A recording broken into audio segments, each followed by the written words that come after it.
जय श्री राम दोस्तों। आज हम लोग केमिकल काइनेटिक्स जो क्लास 12 का एक लाजवाब लेसन है, जिससे कि बोर्ड में 5 नंबर तक कंफर्म है। 5 से ज्यादा हो सकता है, कम कभी नहीं होगा, इसका पूरा गारंटी है। उसी तरह से आप जेई और नीट का तैयारी करते हैं तो जेई में 1 से 2 क्वेश्चन कंफर्म है क्या आएगा। टोटल क्वेश्चन कितना होता है? 25। लेसन कितना है? एनसीईआरटी में तो 30 को दिया हुआ है, लेकिन टीचर के अकॉर्डिंग लेसन कितना होता है? 36 को होता है, क्योंकि हम लोग अलग अलग तरह से पढ़ाते हैं। नोमेनक्लेचर एक अलग हो जाएगा, टॉपिक हो जाएगा आपका, आइसोमरिज्म अलग हो जाएगा, जीओसी अलग हो जाएगा, तो ऐसे मतलब बढ़ जाता है। तो एनसीईआरटी में टोटल 30 लेसन है, लेकिन ये अकेला 1 से 2 क्वेश्चन आएगा, गारंटी है। और नीट में टोटल क्वेश्चन कितना आता है? 45, लेकिन इस लेसन से 2 से ज्यादा ही क्वेश्चन आएगा, कभी भी 2 से कम कभी नहीं आएगा। तो ऐसे आपको पता चल गया कि लेसन रियल में लाजवाब है। आपको एक लाजवाब ट्रिक के द्वारा भी पढ़ाया जाएगा। आप हमारे साथ अगर बन जाएगा तो आप कोई भी एग्जाम दीजिए, गारंटी के साथ कहते हैं कि पूरा फुल में फुल मार्क्स लगेगा। बस रेगुलर आपको देखना है। तो सबसे पहले आपसे कोई पूछता है कि केमिकल काइनेटिक्स क्या होता है। अरे इसका हिंदी तो देखा होगा, बल गति की होता है, बस इसको याद है। काइनेटिक्स कहीं भी आपको दिखाई देगा तो इसका मतलब याद है। काइनेटिक्स का मतलब क्या होता है? गति होता है, मोशन होता है, ठीक है। और केमिकल्स, इसका किसका गति देखना है? केमिकल्स का गति, मतलब कि कोई भी हम लोग का पदार्थ हो गया, पदार्थ को ही हम लोग केमिकल कहते हैं लोग। तो पदार्थ का गति कैसे होता है उसको देखना है। अब मान लीजिए तुम लोग दौड़ा के थोड़ी देखेंगे लोग, पदार्थ को तो दौड़ाया नहीं जाएगा, तो दौड़ाया तो नहीं जाना है, इसी तरह से तो फिर गति देखेंगे कैसे? तो इसी को हम लोग आइए सीखते हैं लोग। तो सबसे पहले अगर आपको इसमें कोई पूछेगा कि इसमें आप पढ़ने वाले क्या है, तो आइए उसको आप लोग देखते हैं कि इस लेसन में हम लोग क्या सीखेंगे, लोग नया क्या सीखने को मिलेगा। ये मान लीजिए हमारा एक गजूधर हो गया, एक खाने बैठा हुआ है, मम्मी ने इसको क्या दी? रोटी दे दी और साथ में सब्जी कुछ दे दी। अरे बेचारा प्यार से खा रहा है। यदि खाएगा तो पूछा जाएगा क्या हो रहा है, यहाँ खाना घट रहा है कि बढ़ रहा है? तो यहाँ कुछ लोग तो डायरेक्ट बोल देंगे घट रहा है, लेकिन यहाँ देखिए घट नहीं रहा है, दोनों काम हो रहा है, घट भी रहा है बढ़ भी रहा है।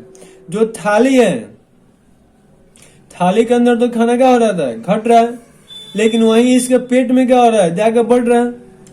तो ऐसे आपसे पूछा जाएगा कि खाना हमें घट रहा है कि बढ़ रहा है, तो क्या बताइएगा कि दोनों हो रहा था। थाली से खाना घट रहा था और पेट के अंदर बढ़ रहा था। तो हम लोग सर इस लेसन में क्या पढ़ने वाले हैं? इस लेसन में हम लोग यह पढ़ने वाले हैं कि यह कितना जल्दी जल्दी खा रहा है, मतलब इसे खाने का स्पीड क्या है और कैसे खा रहा है। दोनों चीज इसमें सीखा जाएगा। एक तो कैसे, कितना जल्दी जल्दी खा रहा है, मतलब उसका स्पीड क्या है, और दूसरा क्या सीखा जाएगा कि कैसे खा रहा है, मतलब वो अभिक्रिया हो कैसे रहा है। मान लीजिए चबा रहा है या बिना चबाए हुए घोटते जा रहा है, पानी के साथ घोट ले रहा है। तो ये सब चीज हम लोग इस लेसन में पढ़ा जाएगा। तो यानी कि सीधी सीधी कह सकते हैं कि इस लेसन में हम लोग को 2 चीजों के बारे में पढ़ना है। एक तो गति के बारे में, अभिक्रिया की गति क्या होता है, और उसका गति का कारण क्या है, मतलब किस कारण से वो गतियां हो रही है, ठीक है। यह 2 चीजें पढ़ा जाएगा। तो आइए हम लोग सबसे पहले देखते हैं कि गति के आधार पे अभिक्रिया को कितने भागों में बांटा गया है। तो जो भी रिएक्शंस होते हैं, अभिक्रिया होते हैं, उसको गति के आधार पर 3 भागों में आप भी समझ सकते हैं कि यही 3 वो तो हो नहीं सकते, इसके अलावा तो कुछ हो नहीं सकता है। वह तेज हो सकता है या फिर मॉडरेट हो सकता है। मॉडरेट मतलब कम और बेस, स्लो और फास्ट दोनों इसमें बीच में आ जाएगा, मतलब बीचवानिया जो आप समझते हैं। इसमें शादी ब्याह होता है तो लड़का वाला लड़के वाला को छोड़ दीजिएगा, तो एक बीच में रहते हैं जो दोनों साइड से बांटने का काम करते हैं, मिलाने वाला काम करते हैं, तो वो अगुआ कहते हैं। उसी तरह से यहाँ एक बीच वाला रिएक्शन हो जाएगा, इसको मॉडरेट रिएक्शन करेंगे लोग। ये ना तो ज्यादा फास्ट होगा ना ही ज्यादा स्लो होगा।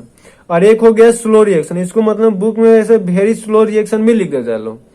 मतलब बस आपको याद है 3 भाग में हम लोग रिएक्शन को बांटे हैं लोग। एक जो बहुत तेज हो, एक जो न तेज भी हो न धीरे धीरे भी हो, और एक रुक रुक के हो, धीरे धीरे हो। तो अब इसका आपको एग्जाम्पल याद रखना है। उसके बाद हम लोग सीखा जाएगा इसमें हम लोग इस लेसन में क्या पढ़ना है। अरे जो बहुत तेज रिएक्शन होता है, इसका एग्जाम्पल आप याद है, एसिड बेस का रिएक्शन कोई भी करा दीजिए, एसिड का रिएक्शन बेस के साथ कराइएगा तो ये क्या बनता है? 10th क्लास में लोग पढ़ने को मिला था, सॉल्ट प्लस वाटर। और यह जितना भी क्रिया होते हैं सब वेरी फास्ट होता है, मतलब ये काफी तेज रिएक्शन होगा। एग्जाम्पल में सर एसिड का एग्जाम्पल क्या होता है? HCl। अब जिसको एसिड बेस में दिक्कत है, प्लेलिस्ट में वीडियो, मतलब 1 मिनट का वीडियो है, जाके देख लीजिएगा। लो एसिड बेस में आपको हमेशा के लिए दिक्कत परेशानी हो जाएगा। एग्जाम्पल भी बहुत ज्यादा वहां कराए हुए हैं। तो HCl हो गया। बेस का क्या होगा सर जी? बेस हमारा NaOH हो गया। अभी जब दोनों मिलेगा तो क्या बनेगा? NaCl plus H2O। अब देखिए यहाँ पे ये जो अभिक्रिया है ये वेरी फास्ट रिएक्शन हुआ कि सर जी यही एक अभिक्रिया फास्ट रिएक्शन होता है कि और भी होता है, और हो जाएगा। इसमें जितना कंबशन जलाने वाला जितना अभिक्रिया उन्हें किसी को O2 के साथ अभिक्रिया कराएगा, ये सब क्या कहलाएगा? फास्ट रिएक्शन, नहीं कंबशन रिएक्शन हो जाएगा, जलना। जितना कंबशन अभिक्रिया होता है वो सब किस कैटेगरी का होता है? वेरी फास्ट रिएक्शन में कहलाएगा। ठीक है, यहाँ मॉडरेट रिएक्शन में कौन आएगा? ऑल गैसियस रिएक्शन, जितना गैसियस रिएक्शन है सब इसमें जाएगा। जिसमें गैसियस रिएक्शन सर जी क्या हो गया? N2 प्लस H2 क्या बनाता है? NH3। PCl5 हो गया, PCl5 को तोड़ेंगे क्या मिलेगा? PCl3 plus Cl2। तो जितना गैसियस रिएक्शन है सब इसमें आएगा। इस लेसन में सबसे पॉपुलर सा क्वेश्चन यह है, N2O5 को हम लोग तोड़ते हैं तो क्या मिलता है? NO2 plus O2। या कोई भी आप बुक देखिए उसमें गारंटी के साथ कहते हैं कि यह आपको एग्जाम्पल मिलेगा ही मिलेगा, इसका पूरा गारंटी है। तो ये हमारे किसका होगा? तो बस आप याद रखिएगा कि मॉडरेट रिएक्शन में कौन आएगा? जो गैसियस रिएक्शन है, आप प्लस चीनी को पानी में डालिएगा वो भी मॉडरेट रिएक्शन के ही अंतर्गत आता है। और सर जी वेरी स्लो में कौन सा आएगा? इसका तो आप लोग भी याद रखते हैं, जिसमें लोहा में जंग लगना। ये क्या होता है यार? जल्दी थोड़ी होता है, कुछ टाइम तो लगता है, यानी रोस्टिंग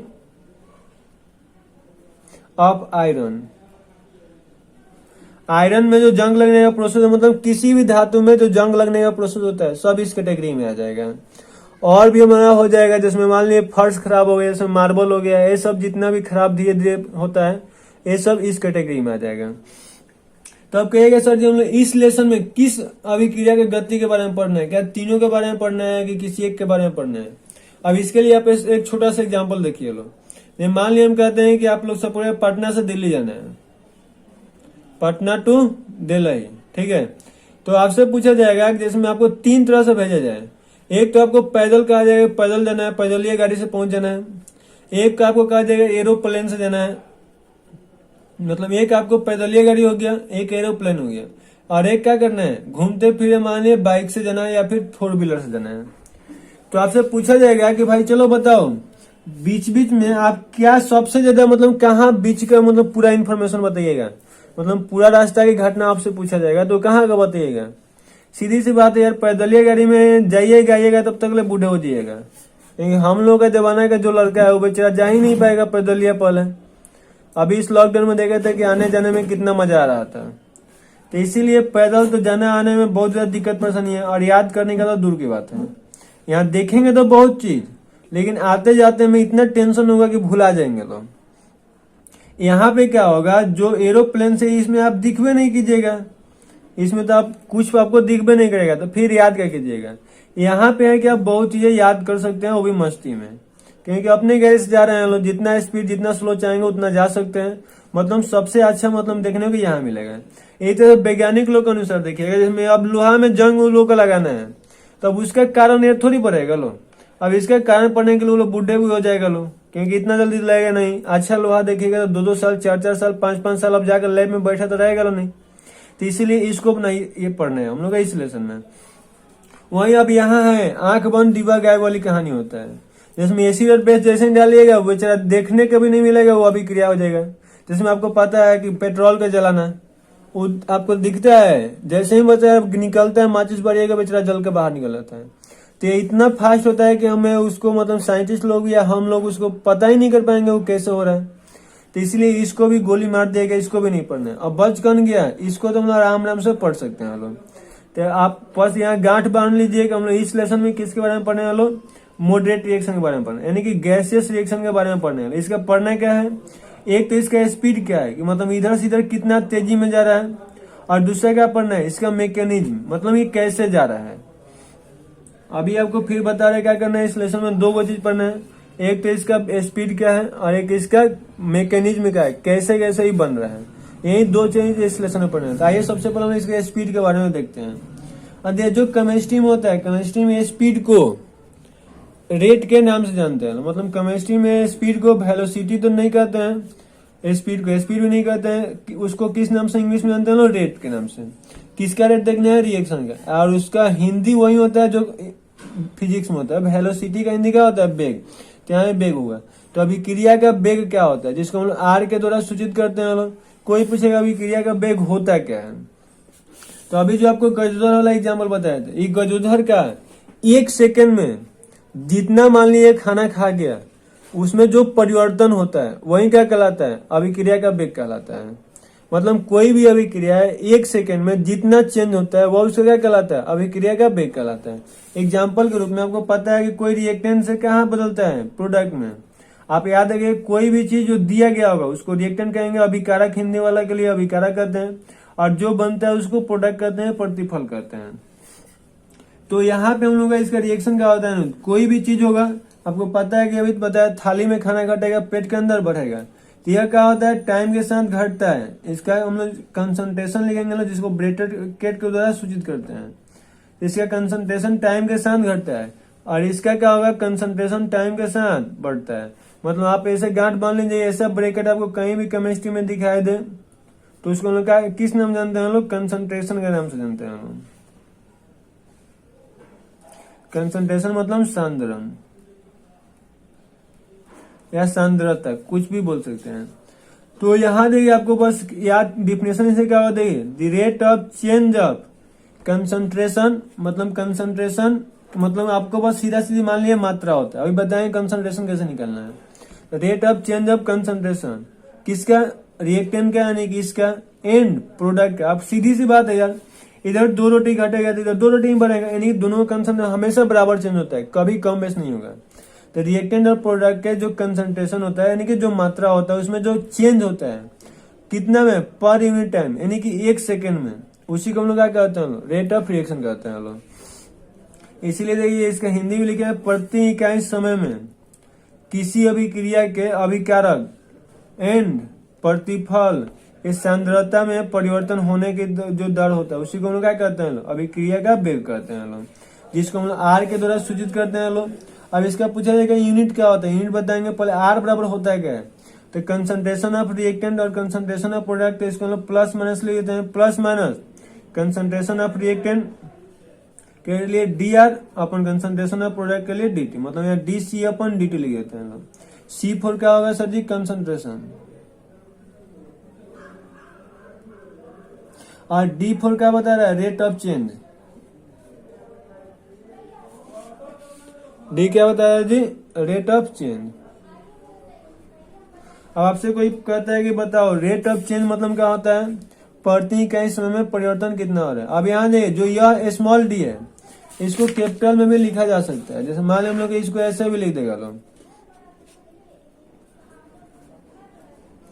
रेट ऑफ चेंज मतलब R equal to plus minus capital D upon C upon D T. दोनों में क्या अंतर है बताएंगे। अब यहाँ पे थोड़ा सा एक और चीज सीख ले लो, ऐसे बार का टी होगा तो इसका मतलब होता है टेम्परेचर, और हमेशा ही किस में होगा, केल्विन में होगा। छोटा टी लिखा होगा तो इसका मतलब होता है टेम्परेचर और टाइम। टेम्परेचर होगा तो डिग्री सेल्सियस में होगा, टाइम होगा तो सेकेंड में होगा। तो ये सब थोड़ा सा ये सब तरीके याद रखिए लोग। ये भी एक ट्रिक आपको पहले बना के डाल दिए वीडियो, जो लोग नहीं देखे हैं वो देख लीजिएगा लोग। अब देखिए यहाँ क्या करना है आपको, आर बराबर क्या हो गया, plus minus D C upon D T हो गया। तो कहिएगा सर जी इस छोटका डी और बारका डी में क्या अंतर है, तो इसको भी यहाँ पे लेते हैं। छोटका डी मतलब स्मॉल चेंज, मतलब बहुत छोटा चेंज। इसमें कह सकते हैं जस्ट, मान लिया आप लोग कोई भी काम कर रहे हैं, सपोज मान लिया मैं गाड़ी चला रहे हैं लोग, ऐसे मीटर में लिखा रहता है ना जी, तो आपसे मतलब कि जैसे में कोई फोन है, कभी चलो बताओ अभी आपके गाड़ी में क्या नंबर, आपके गाड़ी में मतलब कि गाड़ी का स्पीड क्या है, तब अभी जब बोल दिया नहीं कि उसी समय देखिएगा आपकी गाड़ी का स्पीड क्या है। फिर कुछ देर आगे गया तब तो फिर बोल रहे हैं चलो अब आपकी गाड़ी का स्पीड क्या है, फिर कहीं यहाँ सुई है, यानी कि हम लोग अभी नाम आ गया, जस्ट का बात करेंगे लोग तो उसको हम लोग स्मॉल डी से नाम देंगे लोग, जिसको हम लोग इंस्टेंटेनियस कहते हैं, तात्क्षणिक कहते हैं लोग। वही कह दिया 1 घंटे में मतलब कह रहा है कि 1 घंटा पहले से लेकर 1 घंटा अभी तक बताओ तुम्हारी गाड़ी का स्पीड क्या रहा है। तो जब 2 टाइम इंटरवल दे दिया, मतलब कि कुछ ज्यादा टाइम का गैप दे दिया, तो मान लीजिए ज्यादा टाइम में हम लोग क्या करते हैं, देखेंगे कब यहाँ गया होगा, कब यहाँ होगा, ज्यादातर यहाँ रहेगा, हम बोल देंगे चलो भाई हमारा 60 पे स्पीड था ज्यादातर, ठीक है। तो इस जब 2 से अधिक मतलब कि टाइम दे देगा, जिसमें कंपेयर करेगा, तुलना करेगा, तो बारका डी को लेकर चलना है। और जब छोटा मतलब टाइम दे देगा, एक को टाइम बताए 5 सेकंड, 10 सेकंड, 20 सेकंड, 2 बजे, 3 बजे, 10 बजे, तो उसके लिए जब भी आएगा तो उसके लिए छोटका टिका लगा चलना है। अब यहाँ एक और चीज आपको दिक्कत परेशान कर रहा होगा कि सर प्लस क्या बता रहा है, माइनस क्या बता रहा है। तो अभी आपको बता है प्लस मतलब बता रहा है कि बढ़ रहा है, और माइनस मतलब बता रहा है कि घट रहा है। क्या घट रहा है जी? कंसंट्रेशन। अब यहाँ आप खुद बताइए किसका कंसंट्रेशन है। कंसंट्रेशन को अब हम लोग कभी भी शॉर्टकट में CNC लिख देंगे लोग। तो आपसे पूछेगा बताइए किसका कंसंट्रेशन घट रहा है, किसका कंसंट्रेशन बढ़ रहा है। तो देखिए यहाँ आपको भी बताते हैं कि ये माने क्या होता है, कभी गाड़ी कहाँ से कहाँ जाएगी, R से निकलेगी और P के पास पहुंचेगी। तो जब इधर से इधर कोई सामान हम लोग देंगे लोग, तो सीधी सी बात है कि यह क्या हो रहा होगा, घट रहा होगा, और यहाँ क्या हो रहा होगा, बढ़ रहा होगा। तो याद रख लीजिए टाइम के साथ रिएक्टेंट का अमाउंट मात्रा घटता है और प्रोडक्ट का मात्रा बढ़ता है। तो इसीलिए जो माइनस साइन है किसको बुला रहा है, R को, और जो प्लस साइन है किसको बुला रहा है, P को। इसको याद करने की एक और ट्रिक समझ लीजिए, आपके पास से आज के बाद आप कभी नहीं दिखाता। P से पॉजिटिव और P से प्लस, तो यार R से तो आप समझ में आएंगे, एक प्लस है तो दूसरे का होगा माइनस होगा। तो रिएक्टेंट का मात्रा टाइम के साथ घटता है और प्रोडक्ट का मात्रा टाइम के साथ बढ़ता है। तो हमारा अभी क्या आप देख लीजिए R बराबर कैसे कर लो, प्लस माइनस dc/dt। ज्यादातर ये यूज करेंगे लोग, अभी बताएंगे हमको कितने तरह का रेट होता है, वो सब क्लियर हो जाएगा। अब देखिए इसका यूनिट का बात करते हैं। यूनिट से भी क्वेश्चन आ जाता है, बोर्ड में भी क्वेश्चन आता है और कॉम्पिटिटिव में आता है कि R का यूनिट क्या होगा। C फॉर कंसंट्रेशन, और कंसंट्रेशन हम लोग बहुत तरह से निकालते हैं, जिसमें मोलारिटी होता है, नॉर्मलिटी होता है। लेकिन यहाँ पे जब भी कंसंट्रेशन की बात करेगा तो अब बस दो चीज रखेगा, मोल पर लीटर। और मोल पर लीटर जब भी देगा तो इसको मोलारिटी कहते हैं, जिसको बड़का एम के द्वारा सूचित करते हैं। जो लोगों को नहीं पता है सोल्यूशन वाला वीडियो देखेगा लोग, इससे पता चल जाएगा। जब भी यहाँ इस लेसन में कंसंट्रेशन कहीं भी हम लोग बात करेगा तो किस में बात करना है, मोल पर लीटर में। और मोल पर लीटर को हम लोग बड़का एम कहते हैं लोग। तो यहाँ पर अब इसका यूनिट क्या होगा ये देखते हैं लोग। R इक्वल टू क्या आ जाएगा, प्लस माइनस मैथ का तो कोई यूनिट होता नहीं, तो इसको छोड़ देना है, ठीक है। तो इसके लिए ऊपर वाला के लिए यूनिट क्या हो जाएगा, कैपिटल M बड़का M, और नीचे वाला टाइम है, तो टाइम के लिए यूनिट क्या होता है, टाइम एक सेकेंड होगा। तो इसको बुक के अनुसार हम लोग लिखेंगे तो क्या हो जाएगा, मोल पर सेकेंड, ठीक है। क्योंकि नीचे प्लस में ऊपर जाएगा तो इसका पावर माइनस जाएगा। और हमने इसका यूनिट लिख सकते हैं R is equal to capital M के लिए क्या लिख सकते हैं, मोल पर लीटर। तो मोल पर लीटर हो गया, और नीचे क्या था, सेकंड था। तो अब इसको ऊपर लेके जाइएगा तो क्या हो जाएगा, मोल मोल को MOL लिख सकते हैं जब सबका शॉर्ट फॉर्म लिखना है, ठीक है। और लीटर का शॉर्ट फॉर्म क्या होता है, L, और सेकंड का शॉर्ट फॉर्म में ACC ही होता है। अब यहाँ हमको क्या करना है, ये दोनों नीचे है तो ये दोनों का क्या करना है, पावर -1 लगा देना है। तो ये आपका यूनिट हो जाएगा रेट का। तो रेट ऑफ रिएक्शन का आपसे कोई भी यूनिट पूछता है तो बस याद रखिएगा, रेट ऑफ रिएक्शन का 2 यूनिट होगा, मोलारिटी सेकेंड इनवर्स, या सेकेंड इनवर्स को टाइम इनवर्स भी आप बोल सकते हैं, या फिर मोल लीटर इनवर्स और सेकेंड इनवर्स। तो ये दोनों यूनिट याद रखिए, 1 मार्क्स यहाँ से क्वेश्चन आता है, तो इसको अच्छे से याद रखना है। जहां पे आपको लिख दिया जाए कि यहाँ से क्वेश्चन आता है उसको अच्छे से याद। एक और चीज, रेट कितने टाइप्स का होता है, मतलब जो बेग है वो कितने टाइप्स का होगा। तो ये 2 तरह का होता है, एक इंस्टेंटेनियस रेट होगा और एक एवरेज रेट होगा। एक हम लोग क्या लिखेंगे, R प्लस माइनस dc/dt, और एक को लिखा है R equal to plus minus dc/dt। तो ये दोनों के बारे में अब नेक्स्ट क्लास में पढ़ा जाएगा। आज का ये लेक्चर पहला लेक्चर है इसलिए छोटा रख रहे हैं, और कल के लेक्चर में हम लोग ये सब सीखा जाएगा, और वहां से न्यूमेरिकल भी सीखा जाएगा, जहां से आपको 2 नंबर कन्फर्म है क्या आएगा। तो बस आप रेगुलर बने रहिए लो और अच्छे से देखते रहिए लो, मजा आएगा आपको। किसी भी एग्जाम दीजिए, आपको 100% कहते हैं कि आपको अच्छा मार्क्स आएगा, बस रेगुलरिटी बनाए रखे लो। Okay, thank.